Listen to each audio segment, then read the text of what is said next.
Assalamualaikum, salam sejahtera. Anda bersama saya Syirah Nizam. Ini Bicara Naratif. Seperti biasa, kami bersiaran secara langsung di saluran Berita RTM menerusi My Freeview 1, 2, 3 dan TV1.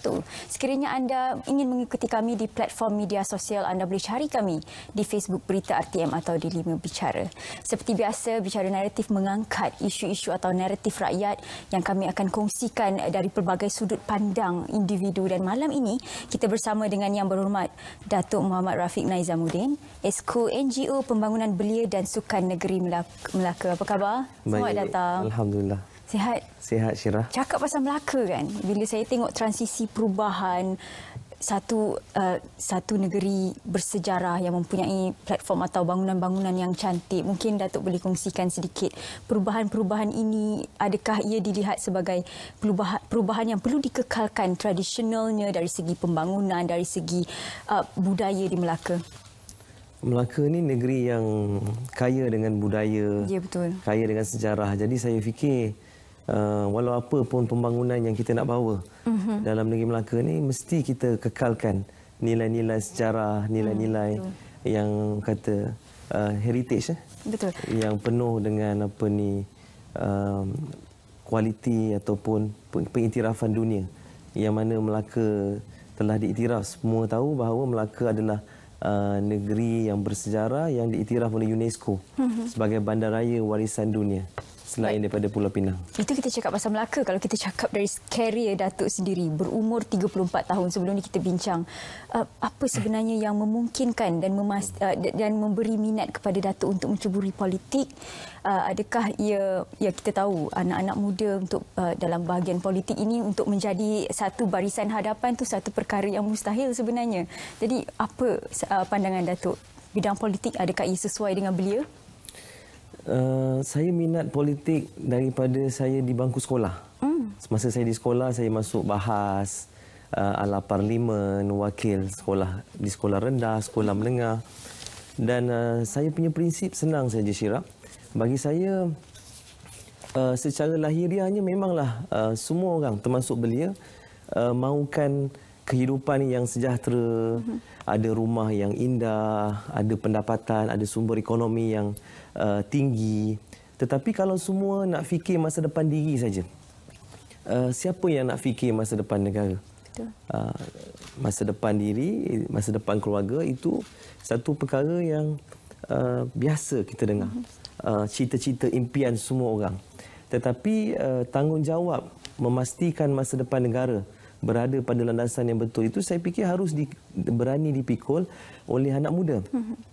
Dan walaupun saya akui secara realitinya sudah ramai anak muda mula meminati bidang politik, tetapi hakikatnya ramai lagi yang anak muda yang berpendapat bahawa politik adalah satu bidang yang tidak harus mereka ceburi.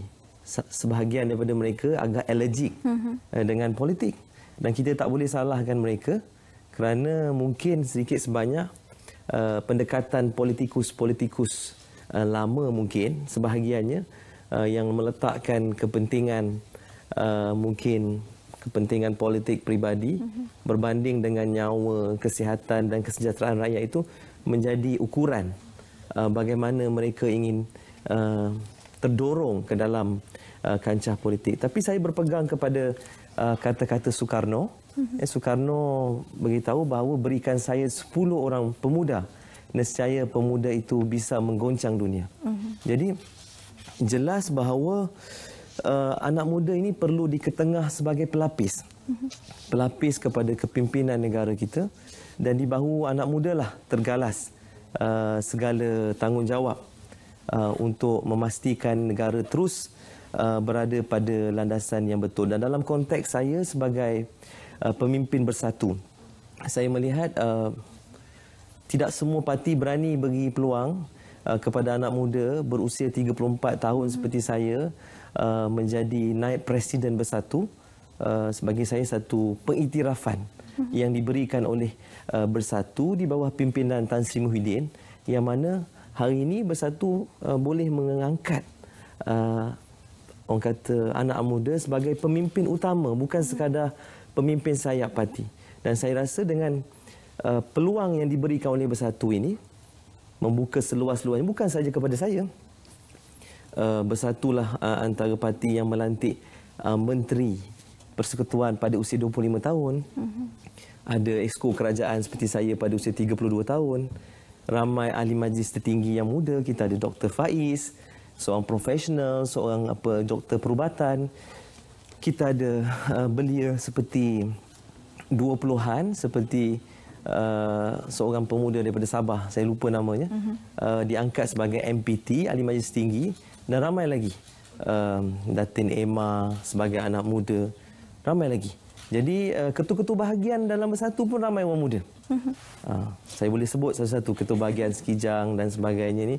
Jadi tak ramai ataupun tak banyak parti yang memberi peluang pada muda. Sebab itu saya minat, orang kata, mendorong lebih kuat untuk bergiat dalam politik apabila Bersatu antara parti yang saya rasa memberi ruang kepada anak muda seperti saya. Bercakap berkenaan dengan ruang suara belia dan di negara kita hari ini, adakah ruang itu terbuka bagi belia menyuarakan pandangan? Saya kira belia ada banyak platform dalam negara kita. Termasuk nak suarakan pasal bajet pun. Belanjawan 2021. Yang berhormat Menteri Kewangan kita adakan engagement dengan pelbagai kumpulan, termasuk golongan belia juga. Dan kita lihat pertubuhan belia seperti belia 4B, gabungan Majlis Gabungan Belia Negeri-Negeri, Majlis Gabungan atau Majlis Belia Malaysia. Kita ada pelbagai ribuan pertubuhan belia yang memberi ruang untuk mereka menyalurkan pendapat-pendapat mereka kepada kerajaan, yang mana pertubuhan belia menjadi perantara. Kita ada banyak forum. Ahli Parlimen Belia Malaysia sebelum ini, rakan muda dan sebagainya. Saya kira platform bukan ruang satu isu. Politik arus perdana hari ini pun dah menyediakan. Keberadaan saya hari ini di sini pun menjadi bukti bahawa anak muda ni cukup luas untuk mendapat platform yang sewajarnya. Tapi hari ini masih lagi anak muda takut untuk menyuarakan atau platform mereka tak tahu bagaimana? Saya fikir kalau mereka ada inisiatif untuk mencari maklumat, berusaha, saya fikir mereka akan dapat platform tu. Okey, bila kita cakap pasal anak muda, perkara yang kita tunggu-tunggukan belanjawan, inisiatif kerajaan dan sebagainya. Kalau dari apa yang kita sendiri sedia maklum, belanjawan Melaka 2021 bertemakan Melaka Rumahku, merancak ekonomi, membahagia rakyat dan menggamit dunia, telah pun diluluskan. Jadi ini membawa kepada satu perubahan besar Kerajaan Negeri Melaka. Mungkin Datuk boleh kongsikan pandangan belanjawan Melaka kali ini?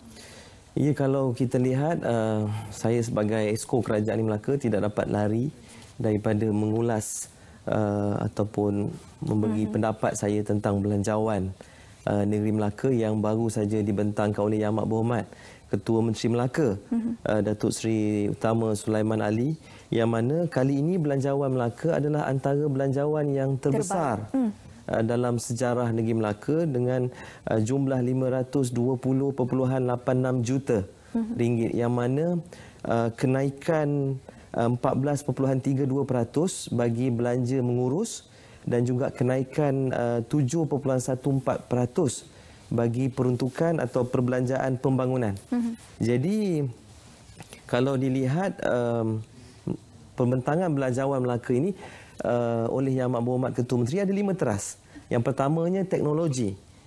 Teknologi ini sangat penting. Apabila kita bercakap tentang Negeri Melaka, kita tidak dapat elak daripada teknologi hijaunya.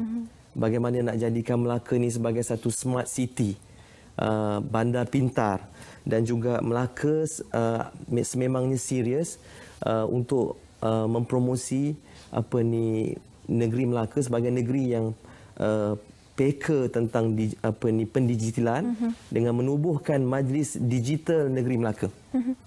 Dan selain daripada itu, teras kedua adalah entrepreneurship. Nak menggalakkan rakyat Melaka ini menjana pendapatan tambahan bagi merancakkan lagi ekonomi rakyat untuk berhadapan dengan pandemik COVID-19 ini.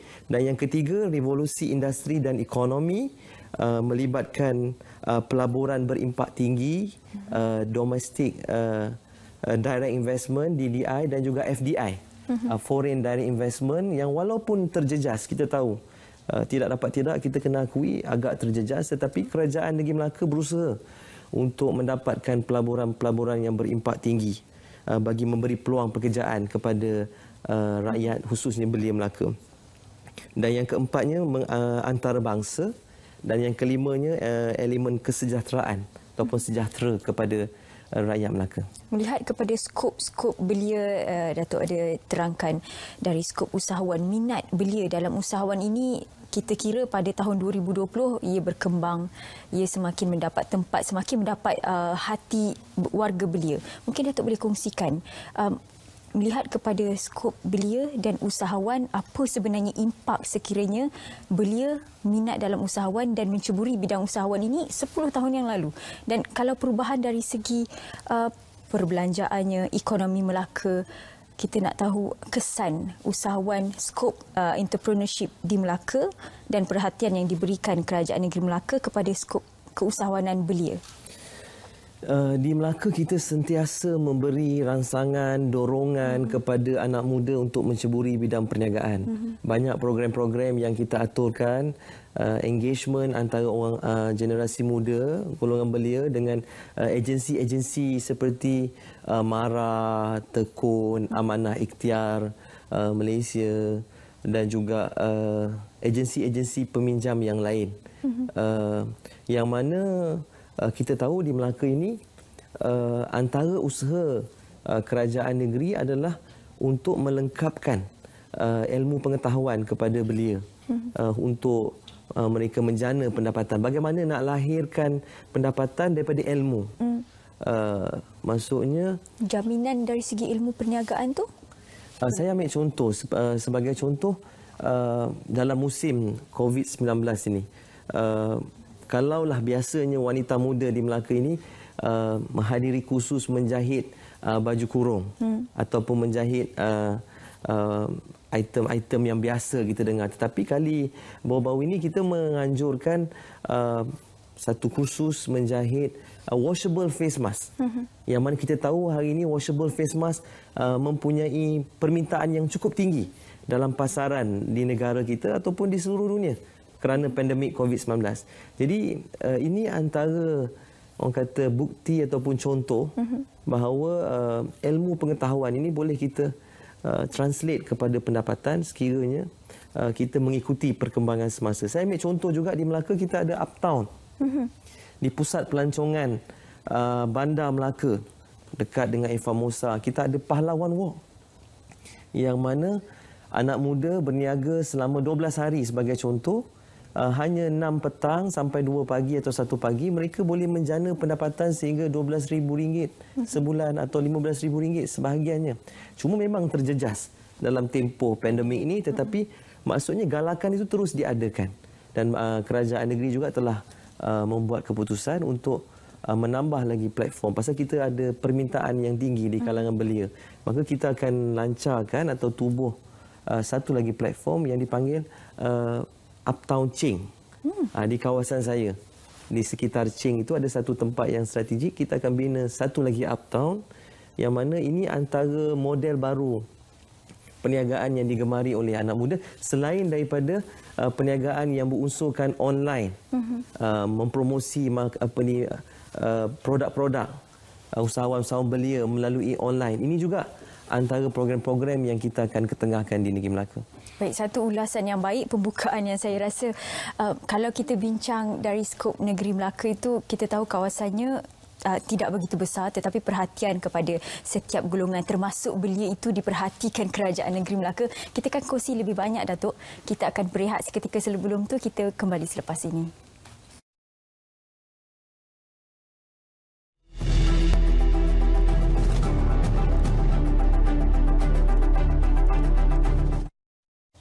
Masih dengan tajuk perbincangan Belanjawan 2021 memacu kesejahteraan rakyat, pelbagai skop yang akan kita kongsikan kepada anda untuk malam ini. Kita akan melihat dari pandangan Esko NGO Pembangunan Belia dan Sukan Negeri Melaka, Datuk Rafiq. Tadi kita bincang kalau transisi Melaka itu kita lihat sebagai satu kawasan atau satu negeri yang bersejarah. Datuk sendiri merupakan Esko, pernah menjadi Esko Pelaburan, Perdagangan dan Perindustrian Negeri Melaka. Mungkin Datuk boleh kongsikan kelebihan Melaka yang kita boleh lihatkan selain daripada sektor pelancongan, selain daripada ia menjadi kawasan tumpuan rakyat dalam industri pelaburan, perindustrian. Apa kelebihan Melaka? Saya lihat yang pertamanya Melaka adalah sebuah negeri yang strategik dari segi lokasinya. Kalau kita lihat negeri Melaka ini terletak di antara dua bandar utama, iaitu Kuala Lumpur dan juga Singapura ataupun Johor Bahru sebagai contoh. Dan bila kedudukannya yang strategik ini secara tak langsung Melaka juga terletak berhampiran dengan pelabuhan Tanjung Pelepas di Johor dan juga Pelabuhan Kelang di Selangor. Jadi dari segi kedudukan ini satu kelebihan untuk negeri Melaka, dan Melaka juga hanya lebih kurang 1 jam perjalanan daripada bandara KLIA atau KLIA 2 sebagai contoh. Jadi ini antara jarak Melaka yang begitu dekat dengan bandar-bandar utama sama ada di Singapura, Johor Bahru dan juga Kuala Lumpur, ini memberi satu kelebihan bagi negeri Melaka. Dan keduanya dari segi kos mengadakan perniagaan. Kos perniagaan itu masih murah. Saya ambil contoh dari segi kos bahan mentah dan juga kos pembelian tanah sebagai contoh. Kalau tanah industri di negeri Melaka ini ada ketikanya harganya sekadar daripada RM20 hingga RM35 satu kaki persegi. Jauh lebih murah daripada negeri-negeri yang lain. Saya tak nak sebut, nanti agak sensitif, tetapi apa yang kita nak beritahu tadi, kelebihan kita adalah kos perniagaan yang murah, yang masih rendah. Selain Melaka ini sebenarnya telah pun menjadi hub pendidikan, yang mana kita mempunyai lebih 42 IPTA, IPTS terdiri daripada 10 universiti dan 32 kolej yang ada di Melaka, dan juga 2 sekolah antarabangsa swasta. Jadi antara universiti Melaka ni adalah UiTM, UTM, Multimedia University, Politeknik, ILP dan sebagainya. Ini sekaligus memberi kelebihan untuk Melaka menjadi membekalkan tenaga kerja mahir bagi para pelabur. Dan yang terakhir yang saya rasa antara yang menjadi pokok kelebihan Melaka ni adalah, saya rasa semua tahu bahawa Melaka adalah sebuah negeri pelancongan yang bertaraf dunia. Kita ada nilai sejarah. Kita adalah satu bandaraya yang diiktiraf oleh UNESCO sebagai bandaraya warisan dunia. Bangunan-bangunan seperti Famosa, State Highs, Jonker Walk dan lain-lain. Banyak lagi tarikan-tarikan pelancong ini. Melaka River Cruise sebagai contoh membuatkan Melaka menjadi tumpuan pelancong. Dan bila ada tumpuan pelancong, saya ambil contoh, mungkin ramai tak percaya bahawa pelancong di negeri Melaka ini menjangkau 18 juta pelancong pada tahun 2019. Dan ia meningkat hampir 20 juta pada tahun yang berikutnya. Cuma ketika COVID-19 ini memanglah terjejas dari segi pelancongan itu. Jadi ini antara kelebihan-kelebihan Melaka sebagai satu destinasi pelaburan yang boleh dipertimbangkan oleh pelabur. Sebab itu kita lihat pelabur-pelabur besar seperti kilang Honda, Infineon, kilang kaca Zingi daripada China, kilang SunPower, solar daripada Amerika Syarikat. Ini semua antara jenama-jenama besar yang berani menanam pelaburan di negeri Melaka. Baik, selain daripada kita lihat pembangunan Melaka itu sendiri, Melaka juga bila kita bercakap mengenai Melaka, keluar satu imej Famosa dan sebagainya. Pengekalan budaya dan pengekalan bangunan-bangunan bersejarah menjadikan satu kelebihan Melaka. Mungkin Datuk boleh terangkan persediaan bagaimana Melaka ini boleh jadi sebagai negeri yang gemilang dan terus maju ikut kepada pembangunan teknologi, pembangunan sosial dan ialah kalau kita nak bandingkan dengan bandaraya lain mungkin berbeza sebab Melaka sebagai sebuah negeri yang bersejarah. Dan mungkin Datuk boleh kongsikan kelebihan Melaka dari segi kesediaan Datuk untuk menjadikan Melaka ini satu platform atau satu negeri yang bukan sahaja dikuasai dalam Asia, malah satu dunia. Saya fikir elemen pengekalan orang kata nilai-nilai budaya warisan itu sememangnya telah dilakukan oleh negeri Melaka. Kalau hari ini Syira pergi ke Melaka sebagai contoh, kita lihat bangunan-bangunan bersejarah State High, Eva Mosa dan bangunan-bangunan lama di Jongke Walk sebagai contoh masih dipelihara dengan baik dan dijaga. Dan kita ada perkampungan Melayu sebagai contoh, perkampungan Kampung Moten yang kerajaan negeri Melaka sendiri mengeluarkan perbelanjaan, mengubah suai rumah-rumah dan juga membayar sebahagian daripada seperti bil elektrisiti pun, pencahayaan itu ditanggung sebahagiannya oleh kerajaan negeri Melaka. Jadi ini antara bukti bahawa dalam kita nak maju, kita cerita tentang pelaburan, cerita tentang industri, kita cerita tentang pelancongan dan sebagainya, tetapi nilai warisan sejarah ini sememangnya menjadi orang kata yang akan dipertahankan oleh kerajaan negeri Melaka melalui kerjasama daripada PBT seperti Majlis Bandaraya Melaka Bersejarah, dan kita ada agensi Melaka Heritage yang secara tidak langsung menyumbang kepada pengekalan nilai-nilai sejarah dan juga warisan ini. Datuk, kita berbincang dari perspektif belia. Kalau kita lihat kepada pembentangan Belanjawan 2021 yang memungkinkan bila mana Perdana Menteri sendiri menjamin no one is left behind. Tiada siapa yang ketinggalan. Semua akan mendapat nikmat yang sama dan sebagainya. Mungkin Datuk boleh kongsikan melalui Belanjawan 2021 ini pandangan Datuk berkenaan dengan kesejahteraan. Apa yang sebenarnya rakyat inginkan? Adakah ia betul di dalam platform Belanjawan 2021? Kalau kita lihat pembentangan Belanjawan 2021 oleh Yang Berhormat Datuk Seri Tengku Zafrul beberapa minggu yang lepas, ada 3 matlamat induk yang disenaraikan. Yang pertamanya kesejahteraan rakyat. Yang keduanya kelangsungan perniagaan. Yang ketiganya ketahanan ekonomi. Jadi 3 teras ini yang mendukung matlamat utama bajet 2021. Dan kalau kita lihat bajet 2021 ini, ianya cukup holistik.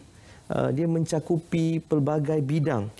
Sebut saja sebagai contoh, yang pertama agenda kesihatan rakyat dalam usaha kerajaan nak mengawal dan membanteras COVID-19. Perbelanjaan Kementerian Kesihatan ini antara yang terbesar. Tak silap saya, lebih 30 bilion diperuntukkan kepada Kementerian Kesihatan, dan seperti dalam bentuk kelengkapan perubatan, insentif perubatan dan juga vaksin, insentif kepada frontliners sebagai contoh. Ini antara yang menjadi teras yang mendukung kesejahteraan rakyat dalam bajet 2021. Kita juga bercakap tentang langkah kerajaan menaikkan bantuan kebajikan masyarakat JKM sebagai contoh. Bantuan OKU tidak berupaya bekerja naik daripada RM250 kepada RM300. Begitu juga dengan bantuan warga emas dan penjagaan OKU. Sekian lama angka RM350 tidak berganjak, tetapi dinaik kepada RM500. Begitu juga dengan kadar allowance pekerja OKU, naik daripada RM450 kepada RM500, tak silap saya. Jadi ini antara yang kita lihat langkah-langkah kerajaan untuk menambah kesejahteraan rakyat. Itu belum saya cerita tentang peruntukan perumahan yang dibentangkan dalam bajet 2021 bagi golongan B40 yang berpendapatan rendah, sebanyak RM1.2 bilion diperuntukkan untuk membina, memperbanyakkan lagi perumahan-perumahan untuk golongan B40 dalam negara kita. Perhatian Belanjawan 2021 ini kita lihat memang ia mencakupi pelbagai skop atau pelbagai golongan masyarakat. Mungkin dari suara belia, adakah ia memenuhi kehendak belia? Saya fikir antara yang menjadi keutamaan belia di negara kita ini dalam berhadapan dengan cabaran pandemik sekarang ini adalah peluang pekerjaan. Peluang pekerjaan sangat penting. Ramai belia yang hilang pendapatan. Bukan saja rakyat biasa, tapi kita cakap tentang belia. Itu belum saya cerita tentang graduan-graduan yang baru dilahirkan melalui universiti-universiti awam dan juga swasta dalam negara kita. Jadi kalau kita lihat dalam bajet 2021 ini, skim perantisan belia Malaysia diperkenalkan, yang mana bagi syarikat swasta yang berani menyahut saranan kerajaan, mereka boleh mendapat insentif RM1,000 sebulan selama 3 bulan bagi setiap graduan baru yang menyertai syarikat mereka. Dan juga mereka juga boleh tuntut RM4,000 grant, yang mana jumlah keseluruhannya RM250 juta dibelanjakan, dan juga memanfaatkan 50,000 graduan baru ini. Kalau kita cerita tentang belia dalam bajet ini juga, bagi menggalakkan budaya transaksi keuangan tanpa tunai, kerajaan melalui program e-belia memperuntukkan RM50 setiap belia berusia 18 hingga 20 tahun dengan peruntukan RM75 juta, yang mana memanfaatkan 1.5 juta belia dalam negara kita. Dalam bidang pendidikan itu lagi ada tumpuan juga diberikan kepada para belia kita. Baik, Datuk. Itu melihat kepada agenda Belanjawan 2021 yang kita faham ia mencakupi atau memenuhi kehendak setiap individu. Ada yang memerlukan pekerjaan, ada yang memerlukan inisiatif kewangan dan sebagainya. Itu yang dilihat kerajaan, apa yang kita mahukan. Banyak lagi yang kita akan kupaskan bersama Datuk Rafiq. Anda jangan ke mana-mana, kita berjeda seketika.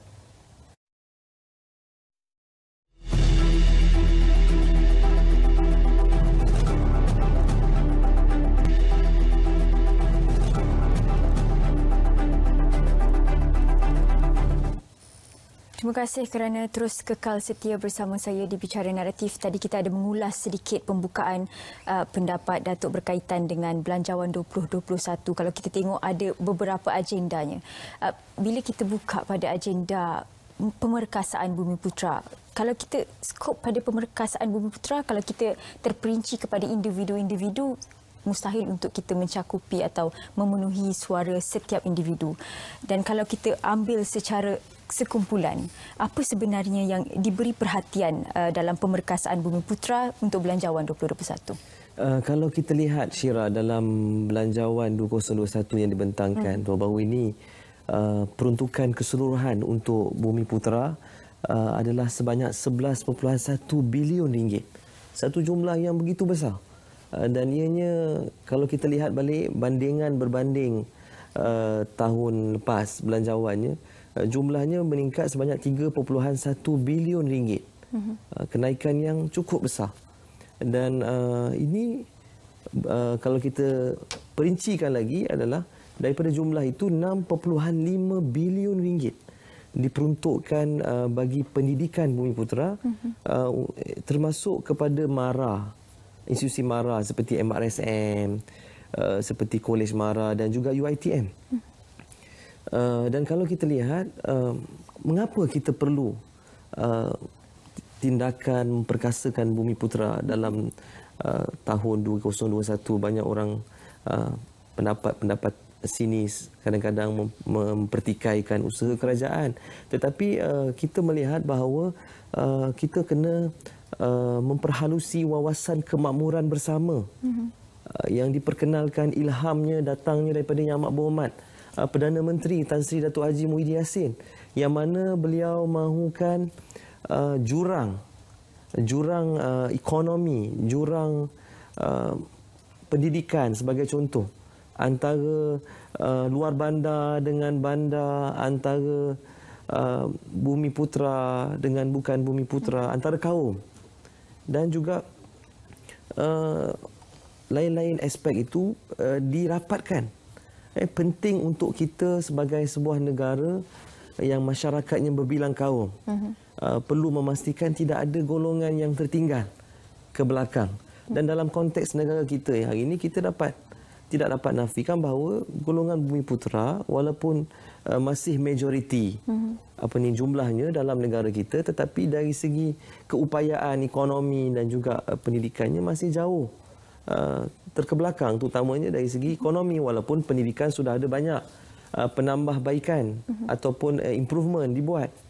Jadi saya fikir ini menunjukkan keseriusan kerajaan dalam kita tidak meninggalkan atau mengambil kira kepentingan kaum lain, tetapi agenda memperkasakan Bumiputera terus diperkasakan melalui Kerajaan Perikatan Nasional dalam pembentangan bajet 2021. Baik, bila kita imbas tadi Datuk ada terangkan berkenaan dengan ekonomi, terus saya rasa macam bila tahun 2020 pada awalnya kita dalam jangkaan atau rancangan seperti belanjawan yang di perancangan kerajaan apa yang pembangunan dari segi ekonomi dan sosial, tetapi pada awal Mac pandemik COVID-19 merubah pandangan, merubah rancangan kerajaan yang pada kali ini ekonomi terganggu. Mungkin Datuk boleh kongsikan dari skop merangsang ekonomi atau dari skop pembangunan ekonomi itu dilihat lambat, tapi di hujung tahun hari ini ia kembali dalam landasan yang betul. Kesediaan dari segi Melaka untuk mencapai apa yang dirancangkan Kerajaan Negeri Melaka untuk tahun akan datang. Kalau boleh saya akan sebut pasal Melaka itu nanti, tetapi saya nak menyentuh tadi bila Syira bercakap tentang ekonomi, bagaimana bajet 2021 dapat merangsang ekonomi, bukan saja ekonomi negara, tetapi yang penting sekali sekarang ekonomi rakyat.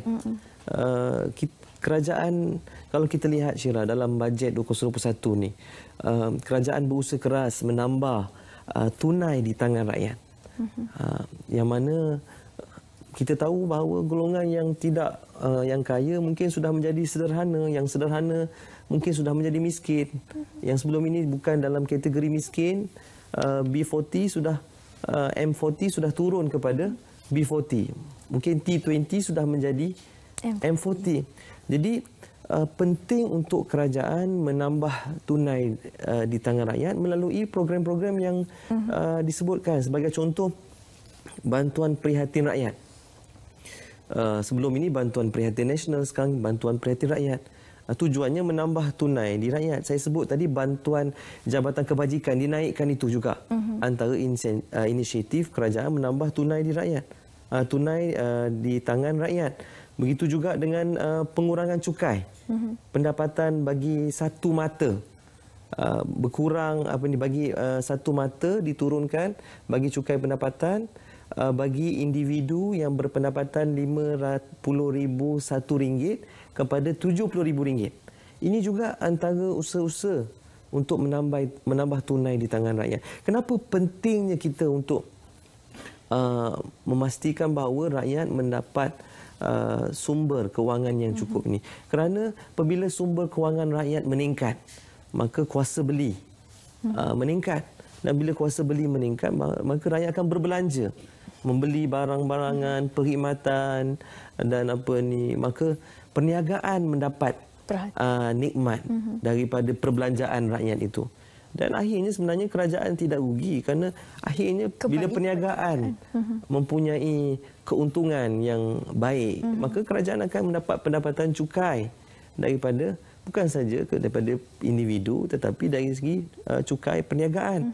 Jadi ini satu proses untuk memulihkan kembali ekonomi rakyat yang terjejas akibat pandemik COVID-19. Dan saya lihat Kerajaan Negeri Melaka, bila Syira menyebut tentang Negeri Melaka, saya lihat Kerajaan Negeri Melaka bajetnya juga atau insentif-insentif yang dibentangkan mengambil semangat bajet ataupun insentif Kerajaan Persekutuan. Saya ambil contoh di Melaka, PBT memberikan diskaun sewaan. Ada yang bagi diskaun 50% dan sebagainya ini kepada premis-premis milik PBT kepada rakyat Melaka. Ini juga antara langkah untuk menambah tunai di tangan rakyat. Jadi kepentingan bajet 2021 baik di peringkat Negeri Melaka dan juga di peringkat persekutuan yang dibentangkan oleh Kerajaan Perikatan Nasional, saya yakin ianya bukan saja mampu memulihkan ekonomi negara tetapi ianya akan memberi kesan yang cukup positif kepada ekonomi rakyat kita. Itu dari skop agenda pemerkasaan ekonomi. Kalau kita lihat kepada agenda pendidikan negara, apa yang kita boleh imbas yang berlaku pada tahun 2020, sekolah tak dapat dibuka dan pendidikan itu diberhentikan seketika atau ia jadi satu norma baharu yang lain, pendidikan secara alam maya dan sebagainya. Dalam agenda belanjawan ini, perhatian dalam bidang pendidikan, adakah ia masih menjadi harapan besar kerajaan? Kalau kita lihat dalam bajet 2021, sebanyak 50.4 bilion ringgit diperuntukkan secara keseluruhannya kepada bidang pendidikan. Kementerian yang menerima bajet yang terbesar pada bajet 2021 kekal adalah Kementerian Pendidikan. Yang mana ianya peruntukan kepada pendidikan ini merupakan 15.6% daripada peruntukan keseluruhan bajet negara. Ini satu jumlah yang begitu besar dan ini membuktikan bahawa Kerajaan Perikatan Nasional bawah pimpinan Tan Sri Muhyiddin tidak mengkompromi. Kerana kepentingan ilmu, kita tahu dengan ilmu pengetahuan kita dapat menambah modal insan rakyat, khususnya para belia. Dan daripada ilmu kita dapat memastikan bahawa rakyat dapat pendidikan yang berkualiti dan juga seterusnya dapat melanjutkan pelajaran di Menara Gading. Dan hasil daripada itu, mereka mendapat pekerjaan yang baik dan ianya akan mengubah sosioekonomi rakyat. Kalau kita nak ubah anak petani sebagai contoh menjadi seorang profesor, anak pemandu teksi menjadi seorang jurutera, anak penjual nasi lemak menjadi accountant, caranya adalah dengan pendidikan. Dan sebab itu atas kesedaran itu saya lihat bajet pendidikan kali ini tidak pun orang kata diletakkan sebagai sesuatu yang tidak penting, tetapi ianya kekal sebagai bajet yang atau kementerian yang terbesar ataupun agenda yang terbesar dalam bajet 2021.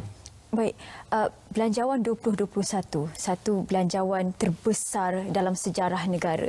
Dan kita lihat dari sini, ya kerajaan bersedia untuk memberi laluan kepada pembangunan ekonomi dan sebagainya. Mungkin dalam belanjawan kali ini, bagaimana kerajaan melihat proses pembangunan ekonomi itu? Ya, kita tahu 2020 dia melambatkan sedikit pembangunan ekonomi, tetapi pada tahun hadapan akan berlaku satu perubahan besar kerana belanjawan juga besar, Datuk, dalam ekonomi. Ya, saya fikir belanjawan yang besar ini, orang kata antaranya saya ambil contoh dalam bidang kesihatan.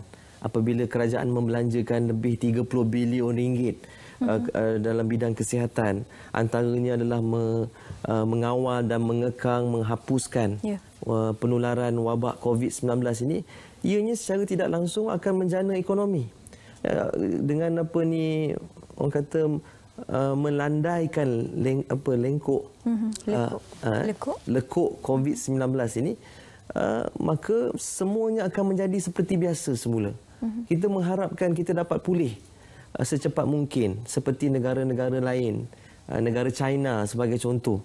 Walaupun negara China antara yang terawal agak terkesan dengan COVID-19, tapi kita lihat proses pemulihan di China berlaku dengan baik. Dan ini mungkin menjadi satu contoh bahawa belanjawan yang besar ini tidak harus dilihat dari sudut populis. Ada kata nak memanawan pilihan raya lah dan sebagainya, tapi ini tidak timbul kerana yang penting ialah bila kita dapat orang kata mengatasi masalah COVID ataupun pandemik COVID-19 ni, secara tidak langsung ekonomi negara akan kembali pulih seperti biasa, pelabur akan mula melabur, menanam modal, perniagaan kembali seperti biasa, maka ianya akan merancakkan kembali ekonomi negara kita. Baik, kalau kita nak cakap pasal ekonomi, pembangunannya mengambil masa, tapi persediaan kerajaan dengan belanjawan yang cukup besar bagi belanjawan 2021 ini membuktikan kerajaan bersedia untuk pembangunan ekonomi. Banyak lagi kita akan kongsikan, Datuk. Sebelum kita beri ruang pada Datuk untuk berehat, kita akan berjeda seketika.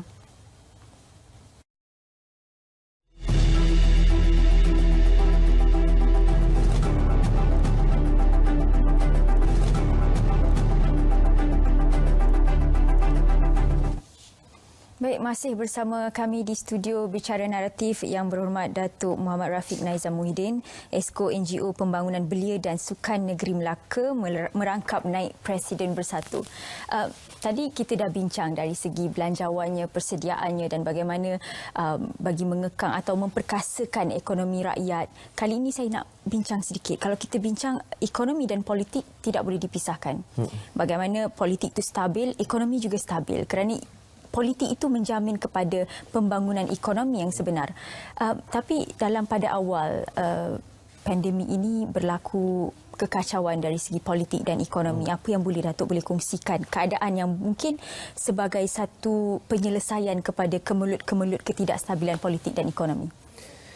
Saya fikir kestabilan ekonomi berkait rapat dengan kestabilan politik. Negara kita memerlukan kestabilan politik supaya ekonomi kita dapat terus berkembang dengan pesat. Pertumbuhan ekonomi dapat terus dirancangkan. Tetapi bila kita tidak dapat elak apabila krisis politik berlaku dalam negara kita, maka tertubuhnya Kerajaan Perikatan Nasional untuk menyelamatkan krisis politik yang berlaku. Yang Amat Berhormat Tan Sri Muhyiddin Yassin sebagai Perdana Menteri cuba melakukan yang terbaik, sehabis baik yang beliau boleh melakukan. Sebab itu kita lihat beliau tidak berapa minat bercakap tentang politik. Beliau lebih fokus kepada isu kesihatan, isu ekonomi, isu pendidikan dan sebagainya. Isu memajukan ataupun membangunkan kembali negara yang sudah terkesan akibat COVID-19. Dan kalau kita lihat, memanglah langkah penyelesaian jangka panjangnya sudah tentulah pilihan raya umum yang ke-15 ini adalah langkah penyelesaian yang terbaik untuk negara kita keluar daripada kancah ketidakstabilan politik. Tetapi kita kena akui bahawa hari ini keadaan rakyat cukup terkesan. Setiap hari kes meningkat, ada hari 2,000 ke atas dan sebagainya, dan keadaan masih kritikal. Saya boleh katakan walaupun terkawal tetapi jumlah kes itu sangat membimbangkan. Dan saya fikir untuk jangka masa panjang, saya rasa Yang Amat Berhormat Tan Sri Muhyiddin selaku Perdana Menteri, beliau telah memberi jaminan bahawa bila COVID-19 orang kata dapat ditangani sepenuhnya di negara kita, masa itu nak buat pilihan raya, buatlah. Nak bertanding pilihan raya, tandinglah. Nak bertanding berapa penjuru ke, itu hak parti politik dan pemimpin parti politik. Tetapi ketika ini saya fikir kita harus mendengar nasihat daripada Yang di-Pertuan Agong. Penyelesaian jangka pendek adalah parti-parti politik, pemimpin-pemimpin politik. Jangan cetuskan krisis politik yang tidak berkesudahan. Jangan cetuskan ketidaktentuan politik. Kita beri sokongan kepada Kerajaan Perikatan Nasional ketika ini. Jangan ada usaha-usaha untuk menukar kerajaan ketika ini, kerana Perdana Menteri dah bagi jaminan pilihan raya akan dibuat. Sebaik saja keadaan kembali pulih. Jadi saya fikir sabar sedikit, dan pemimpin dan parti politik ketika ini kena mendengar denyut nadi suara rakyat, yang mana kita kena utamakan nyawa, keselamatan, kesihatan rakyat lebih daripada kepentingan parti politik ataupun pemimpin politik. Itu pendapat saya. Okey.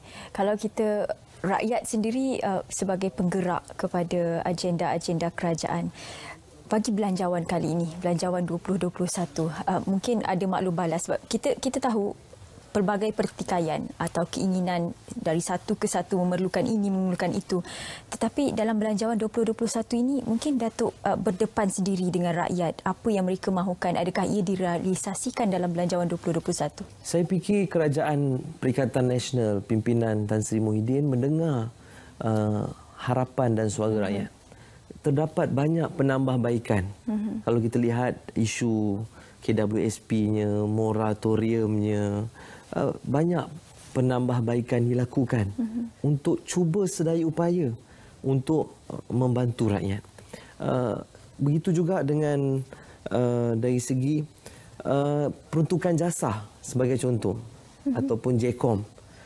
Rakyat marah apabila dalam bajet yang dibentangkan jumlah 80 juta itu terlalu tinggi. Kalaupun nak membaik pulih penyampaian secara berkesan, jumlahnya perlu munasabah dan dia telah dipinda. Dipahamkan ialah sekitar 40 juta lebih. Jadi satu pengurangan yang agak drastik. Dan saya fikir inilah satu bajet yang pendapat saya, dan saya dah turun ke akar umbi berjumpa dengan makcik-makcik di kampung, belia-belia di warung-warung dan sebagainya. Mereka bercerita bahawa ini antara bajet yang betul-betul tersasar. Orang kata bersasar dan juga memberi tumpuan kepada banyak segenap golongan, dan kebanyakannya tidak tertinggal atau dipinggirkan dalam bajet 2021. Saya yakin kalau kita ikhlas, kita kurangkan birokrasi, yang penting pelaksanaan. Kerana bajet ni hanya atas kertas, tetapi pelaksanaannya juga memerlukan kerjasama daripada penjawat awam. Dan saya yakin pemimpin-pemimpin masyarakat perlu turun ke akar umbi, beri penerangan, adakan engagement antara agensi-agensi kerajaan dengan rakyat. Kadang-kadang rakyat dia tak faham. Bajet dibentangkan dalam 2 jam sebagai contoh, 3 jam. Dengan begitu agak kadang-kadang complicated. Tugas pemimpin-pemimpin turun ke bawah, ke akar umbi, menerangkan kepada rakyat. Bawa agensi-agensi berkaitan, buat engagement dengan rakyat, terangkan apa peluang-peluang yang ada. Betul. Supaya mereka tidaklah hanya tumpu kepada bonus kaki tangan kerajaan sebagai contoh, ataupun hanya tumpu kepada KWSP semata-mata atau moratorium. Sebenarnya banyak lagi manfaat-manfaat bajet 2021, dan saya yakin kalau kita orang kata menjayakan agenda bajet ini dengan ikhlas dan juga dengan penuh kesungguhan, iltizam untuk membantu rakyat tanpa mengira warna kulit, kaum, agama, fahaman dan budaya, fahaman politik, saya yakin bajet 2021 akan memberi impak yang cukup besar dalam menangani wabak ataupun pandemik COVID-19. Baik, kita berbaki seminggu lebih sebelum memasuki tahun baru, dan pelaksanaan belanjawan 2021 akan diaktifkan. Dan pada ketika ini, apa harapan Datuk dalam pelaksanaan belanjawan untuk tahun hadapan? Harapan saya dah sebut tadi, bahawa semua pihak harus bekerjasama. Bukan saja kerajaan, tetapi bukan saja ahli politik, tetapi penjawat awam dan juga NGO, rakyat biasa, pemimpin di kampung, ketua-ketua kampung, JPKK dan sebagainya perlu menggembling usaha untuk memastikan bajet ini dapat direalisasikan dengan jayanya. Baik, kita tahu pada ketika ini keperluan dari segi keselamatan, kesihatan dan ekonomi perlu dititik beratkan. Kita lihat kepada keinginan rakyat untuk hidup dalam keadaan sejahtera, itu yang ditekankan kerajaan. Kesejahteraan rakyat itu penting. Satu ulasan malam 1 jam yang begitu panjang untuk kita nilaikan apa yang diungkapkan Datuk berkenaan dengan belanjawan 2021. Terima kasih kita ucapkan kepada Yang Berhormat Datuk Muhammad Rafiq Naizamuddin, Esko NGO Pembangunan Belia dan Sukan Negeri Melaka, merangkap Naib Presiden Bersatu atas ulasan yang begitu baik. Untuk sambungan atau mungkin rakyat-rakyat nak tahu khususnya di negeri Melaka, boleh terus bersama dengan Datuk di negeri sana. Kita akan mengakhiri Bicara Naratif. Kita tutup tirai Bicara Naratif 21 Disember dengan Assalamualaikum dan selamat